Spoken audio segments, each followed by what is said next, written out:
Hi everyone, सभी छात्रों को स्टडी आईएएस विथ आर के यादव में स्वागत है। जैसा कि मैं आज UPSC IAS means 2017 GS paper 4 से क्वेश्चन ले रहा हूं। अगर आपने इन सभी प्रीवियस ईयर्स के प्रश्नों को हल करना सीख गए तो हम ये दावा कर सकते हैं कि आप बेहतर तरीके से किसी भी प्रश्न का उत्तर लिख सकते हैं। आपको कहीं से किसी भी प्रश्न का उत्तर लिखने में कोई कठिनाई नहीं होगी, बशर्ते सभी प्रश्नों को आपको तैयार करना होगा। 2013 से लेकर अब तक जितने भी यूपीएससी आईएएस में जीएस के पेपर हुए हैं, मैं उन सब को आंसर राइटिंग करा रहा हूं और इसके साथ आपको केवल करंट अफेयर्स पर ध्यान देना होगा। बाकी मैं गारंटी लेता हूं कि आप कहीं से भी किसी भी क्वेश्चन का आंसर आप लिख सकते हैं। अगर आप हमारे चैनल पर नए हैं तो प्लीज इस चैनल को लाइक, सब्सक्राइब और शेयर जरूर करें। चलिए अब हम सीधे प्रश्नों पर चलते हैं। आज का हमारा पहला प्रश्न है, प्रश्न नंबर 6 से मैं क्वेश्चन ले रहा हूं।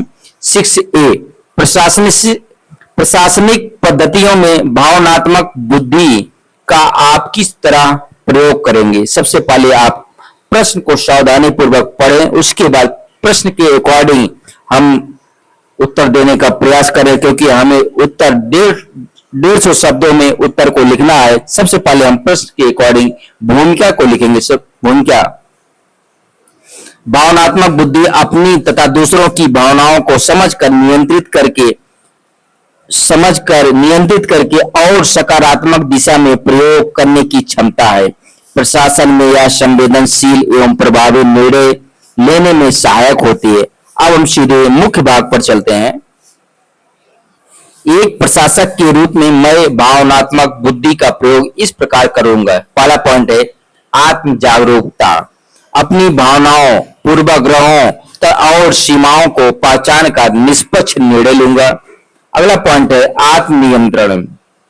तनाव, दबाव या आलोचना की स्थिति में शांत रहकर विवेकपूर्ण निर्णय करूंगा। अगला पॉइंट है सहानुभूति।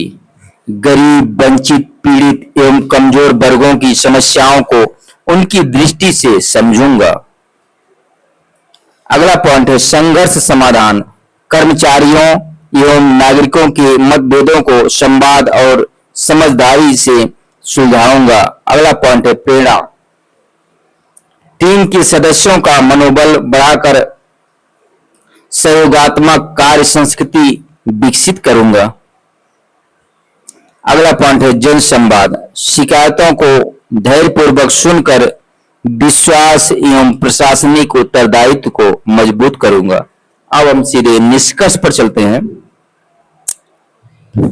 इस प्रकार भावनात्मक बुद्धि प्रशासन को संवेदनशील, निष्पक्ष, उत्तरदायी और जन केंद्रित बनाती है। यह कठोर कानून के साथ मानवीय दृष्टिकोण का संतुलन स्थापित करती है। अब हम सीधे मुख्य भाग पर चलते हैं। अगले प्रश्न पर, प्रश्न नंबर 6 का बी है, देखते हैं। शक्ति, शांति एवं सुरक्षा अंतरराष्ट्रीय संबंधों के आधार माने जाते हैं, स्पष्ट कीजिए। सबसे पहले हम भूमिका लिखेंगे, उसके बाद शक्ति, शांति और सुरक्षा के बारे में विस्तार से लिखेंगे। सबसे पहले हम भूमिका पर चलते हैं। अंतरराष्ट्रीय संबंधों का मूल उद्देश्य राष्ट्रों के राष्ट्रीय हितों की रक्षा करते हुए विश्व व्यवस्था में स्थिरता बनाए रखना है। इसमें शक्ति, शांति और सुरक्षा एक दूसरे से जुड़े प्रमुख आधार हैं। अब हम सीधे मुख्य भाग पर चलते हैं। सबसे पहले हम शक्ति के बारे में देखेंगे। सैन्य, आर्थिक, तकनीकी एवं कूटनीतिक शक्ति राष्ट्र की सौदेबाजी क्षमता बढ़ाती है। उदाहरणतः भारत की आर्थिक एवं सामरिक क्षमता उसकी वैश्विक भूमिका को मजबूत करती है। अब हम अगला पॉइंट देखेंगे शांति के क्षेत्र में। शांति के बिना विकास, व्यापार और सहयोग संभव नहीं है। संवाद, कूटनीति और बहुपक्षवाद संघर्षों को रोकने में सहायक है। अगला पॉइंट है भारत का वसुंधैव कुटुंबकम दृष्टिकोण शांतिपूर्ण सह अस्तित्व को बढ़ावा देता है। अब हम सुरक्षा के दृष्टि से देखेंगे। पारंपरिक सुरक्षा के साथ आतंकवाद, साइबर अपराध, जलवायु परिवर्तन और महामारी जैसी गैर पारंपरिक चुनौतियां भी महत्वपूर्ण है। सामूहिक सुरक्षा एवं अंतर्राष्ट्रीय संस्थाएं देशों के बीच विश्वास बढ़ाती है। अब हम सीधे निष्कर्ष पर चलते हैं। अतः शक्ति सुरक्षा का साधन, शांति विकास की आधार भूमि और सुरक्षा स्थिरता की गारंटी है। इन तीनों के संतुलित समन्वय से ही न्यायपूर्ण, स्थिर एवं सहयोगात्मक अंतर्राष्ट्रीय व्यवस्था स्थापित की जा सकती है। अब हम सीधे अगले प्रश्न पर चलते हैं। प्रश्न नंबर 7 का ये देखेंगे।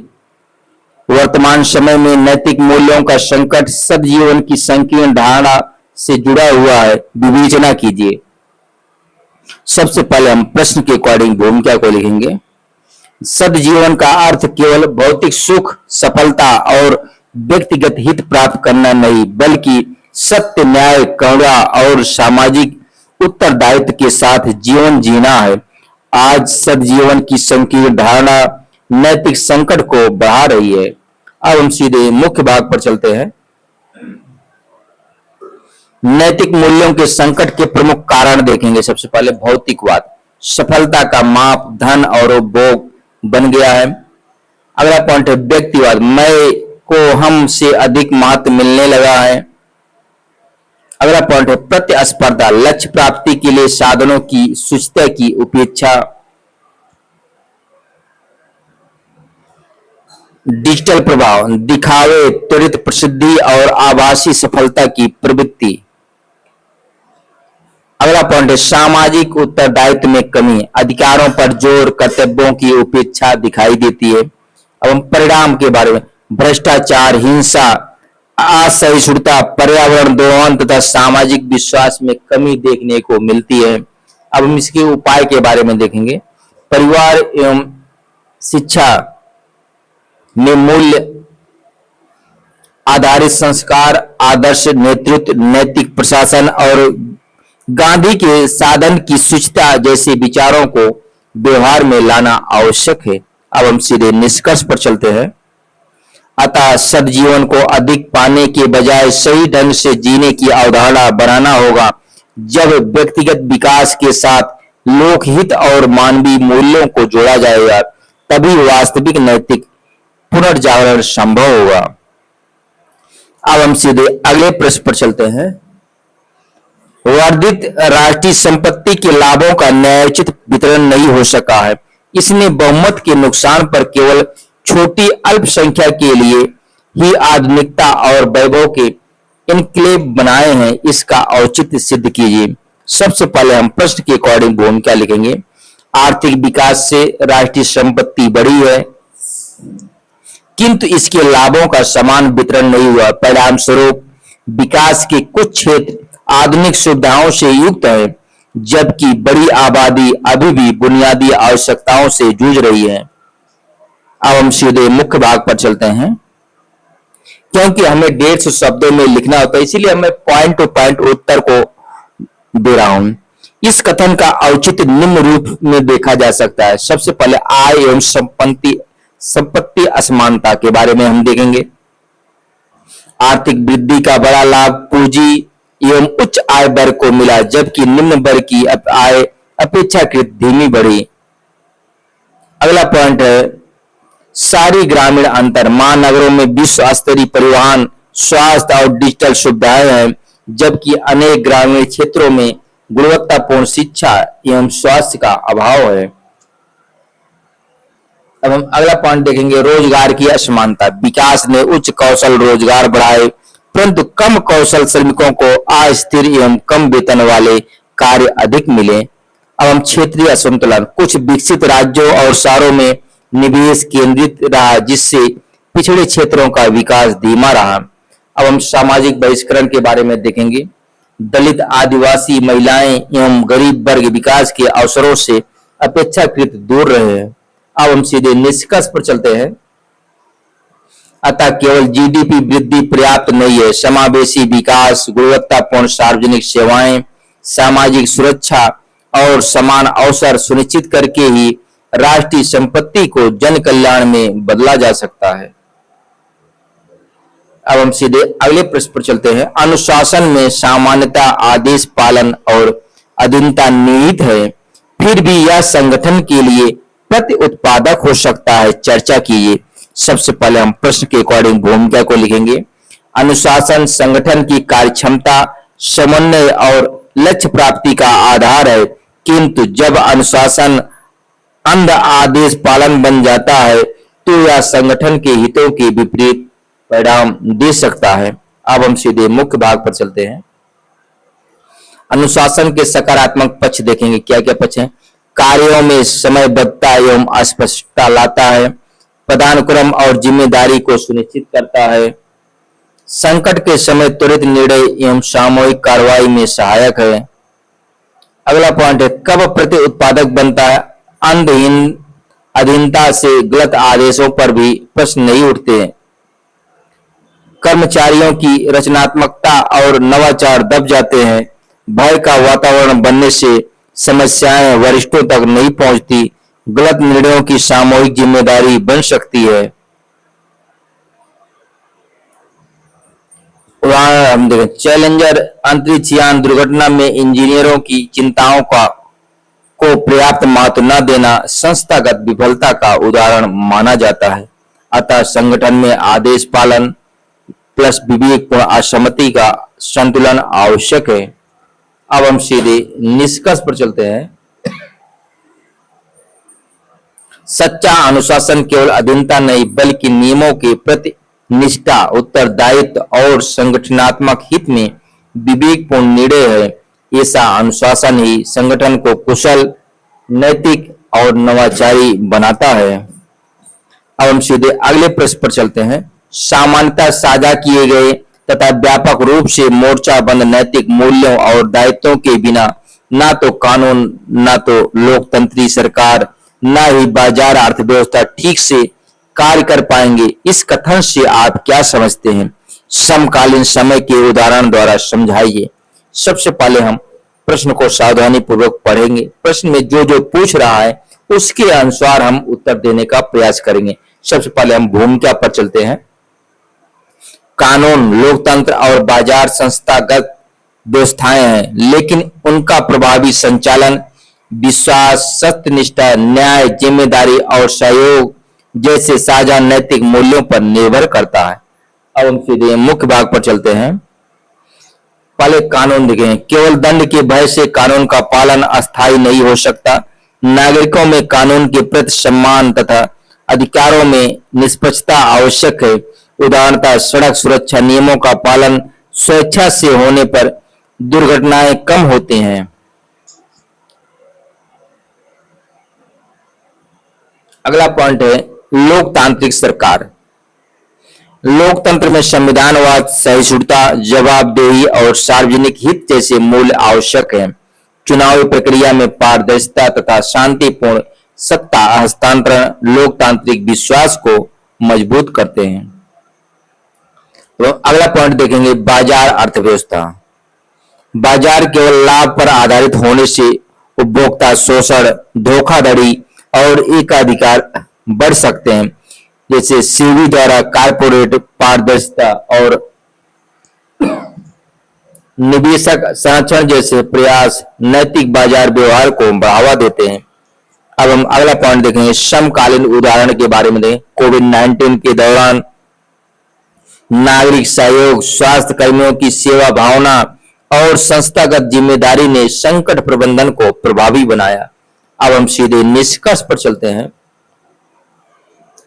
अतः संस्थाएं ढांचा देती हैं जबकि नैतिक मूल्य उन्हें विश्वसनीय और प्रभावी बनाते हैं। इसलिए कानून और संस्थाओं के साथ नैतिक नागरिकता भी शासन की अनिवार्य शर्त है। अब हम सीधे अगले प्रश्न पर चलते हैं। आप एक ईमानदार और जिम्मेदार सिविल सेवक हैं। आप प्रायः निम्नलिखित को प्रेक्षित करते हैं। पहला पॉइंट है एक सामान्य धारणा है कि नैतिक आचरण का पालन करने से स्वयं को भी कठिनाइयों का सामना करना पड़ सकता है और परिवार के लिए भी समस्याएं पैदा हो सकती हैं। जबकि अनुचित आचरण जीव के लक्ष्यों तक पहुंचने में सहायक हो सकता है। अगला पॉइंट है, जब अनुचित साधनों को अपनाने वाले लोगों की संख्या बड़ी होती है तो नैतिक साधन अपनाने वाले अल्पसंख्यक लोगों से कोई फर्क नहीं पड़ता है। अगला पॉइंट है, नैतिक तरीकों का पालन करना बृहद विकासात्मक लक्ष्यों के लिए हानिकारक है। डी है, चाहे कोई बड़े अनैतिक आचरण में सम्मिलित न हो, लेकिन छोटे मोटे उपहारों का आदान प्रदान प्रणाली को अधिक कुशल बनाता है। उपर्युक्त कथनों की उनके गुणों और दोषों सहित जांच कीजिए। सभी पॉइंट के अनुसार हमें उत्तर, गुण और दोष बताते हुए लिखना है। सबसे पहले हम प्रश्न के अकॉर्डिंग भूमिका को लिखेंगे। नैतिकता केवल व्यक्तिगत सद्गुण नहीं बल्कि सुशासन, जन विश्वास और सतत विकास की आधारशिला है। अल्पकालिक लाभ के लिए अनैतिक साधन अपनाना दीर्घकाल में व्यक्ति, संस्था और समाज तीनों को नुकसान पहुंचाता है। अब हम सीधे मुख्य भाग पर चलते हैं। पहला पॉइंट है, नैतिकता से कठिनाई बनाम अनुचित साधनों से लाभ। सबसे पहले हम गुण के बारे में देखेंगे। ईमानदार अधिकारी को राजनीतिक दबाव, स्थानांतरण या व्यक्तिगत कठिनाइयों का सामना हो सकता है। अगला पॉइंट है दोष। अब भ्रष्ट साधन कानूनी कार्रवाई, प्रतिष्ठा की हानि और परिवार के भविष्य को भी जोखिम में डालते हैं। नैतिकता दीर्घकालिक सुरक्षा देती है। अब हम प्रश्न बी, पॉइंट बी के अनुसार उत्तर देंगे। अनैतिक बहुमत के सामने नैतिक अल्पसंख्यक। सबसे पहले हम इसके गुण के बारे में देखेंगे। अकेले ईमानदार व्यक्ति का प्रभाव सीमित दिख सकता है। अब हम इनके दोष के बारे में देखेंगे। एक दृढ़ निश्चयी अधिकारी भी व्यवस्था से में परिवर्तन ला सकता है। टी.एन. शेषन जैसे अधिकारियों ने संस्थागत सुधारों का उदाहरण प्रस्तुत किया है। अब हम प्रश्न सी के अनुसार उत्तर देंगे। नैतिकता विकास में बाधक है। सबसे पहले इसके हम गुण के बारे में देखेंगे। कठोर प्रक्रियाएं कभी कभी निर्णय और परियोजनाओं को धीमा कर सकती हैं। अब हम दोष के बारे में देखें। अनैतिक विकास से भ्रष्टाचार, पर्यावरणीय क्षति और असमानता बढ़ती है। नैतिक विकास ही समावेशी और सतत विकास सुनिश्चित करता है। अब हम पॉइंट डी के अनुसार उत्तर देंगे। छोटे उपहार व्यवस्था को कुशल बनाते हैं के बारे में। सबसे पहले हम इसके गुण के बारे में देखेंगे। सामान्य शिष्टाचार के प्रतीक उपहार संबंधों में सद्भाव बढ़ा सकते हैं। हम दोष, उपहार यदि निर्णय को प्रभावित करें तो यह हितों के टकराव और भ्रष्टाचार का प्रवेश द्वार बन सकता है। अब हम सीधे निष्कर्ष पर चलते हैं, क्योंकि हमको प्रश्न को 2 से 250 शब्दों के अंदर में उत्तर लिखना है। अतः सिविल सेवक को साधन की सुचिता ही साध्य की स्थिरता है कि सिद्धांत पर कार्य करना चाहिए। स्पष्ट आचार संहिता, पारदर्शिता और जवाबदेही के माध्यम से व्यक्तिगत ईमानदारी को संस्थागत नैतिकता में बदलना आवश्यक है। अब हम सीधे अगले प्रश्न पर चलते हैं। आप आईपीएस अधिकारी बनने के इच्छुक हैं और आप विभिन्न चरणों को पार करने के बाद व्यक्तिगत साक्षात्कार के लिए चुने लिए गए हैं। साक्षात्कार के दिन जब आप साक्षात्कार स्थल की ओर जा रहे थे, तब आपने एक दुर्घटना देखी जहां एक मां और बच्चों जो कि आपके रिश्तेदार थे, दुर्घटना के कारण बुरी तरह से घायल हुए थे। उन्हें तुरंत सहायता की आवश्यकता थी। आपने ऐसी परिस्थिति में क्या किया होता? अपनी कार्रवाई का औचित्य समझाइए। सबसे पहले हम प्रश्न को सावधानी पूर्वक पढ़ेंगे, उसके बाद उत्तर देने का प्रयास करेंगे। सबसे पहले हम प्रश्न के अकॉर्डिंग भूमिका को लिखेंगे। यह परिस्थिति कर्तव्य, मानवीय संवेदना और व्यक्तिगत संबंधों के बीच नैतिक द्वंद्व प्रस्तुत करती है। ऐसी स्थिति में मानव जीवन की रक्षा सर्वोच्च प्राथमिकता होनी चाहिए। सबसे पहले हम अब मुख्य भाग पर चलते हैं। मैं निम्नलिखित कार्य करता हूं। तत्काल सहायता, दुर्घटना स्थल पर रुककर घायलों की स्थिति देखता और तुरंत एम्बुलेंस पुलिस को सूचित करता। आवश्यकता होने पर प्राथमिक उपचार एवं अस्पताल पहुंचाने की व्यवस्था करता। दूसरा पॉइंट है, रिश्तेदारों के कारण अधिक जिम्मेदारी। चूंकि घायल मेरी मां और बच्चे जैसे निकट रिश्तेदार हैं, इसलिए उन्हें अकेला छोड़ना मानवीय दृष्टि से उचित नहीं होगा। अगला पॉइंट है, साक्षात्कार की सूचना। साक्षात्कार बोर्ड यूपीएससी को तत्काल फोन अथवा अन्य माध्यम से वास्तविक स्थिति बताकर उचित प्रक्रिया के तहत समय तिथि में परिवर्तन का अनुरोध करता है। अगला पॉइंट है निष्पक्षता। मैं अपने प्रभाव या किसी अनुचित साधन का प्रयोग करके साक्षात्कार में विशेष सुविधा प्राप्त करने का प्रयास नहीं करता। अब हम अगला पॉइंट है नैतिक प्राथमिकता। साक्षात्कार मेरे करियर के लिए महत्वपूर्ण है, किंतु घायल व्यक्ति का जीवन बचाना तत्काल और अपरिवर्तनीय महत्व रखता है। अब हम सीधे निष्कर्ष पर चलते हैं। मेरी प्राथमिकता जीवन रक्षा पाले, व्यक्तिगत सफलता बाद में होती, यह निर्णय करूंगा कर्तव्य निष्ठा, उत्तरदायित्व और सत्यनिष्ठा जैसे प्रशासनिक मूल्यों को दर्शाएगा। एक भावी आईएएस अधिकारी के लिए यही मानवीय संवेदना उसके प्रशासन को जन केंद्रित और नैतिक बनाती है। धन्यवाद।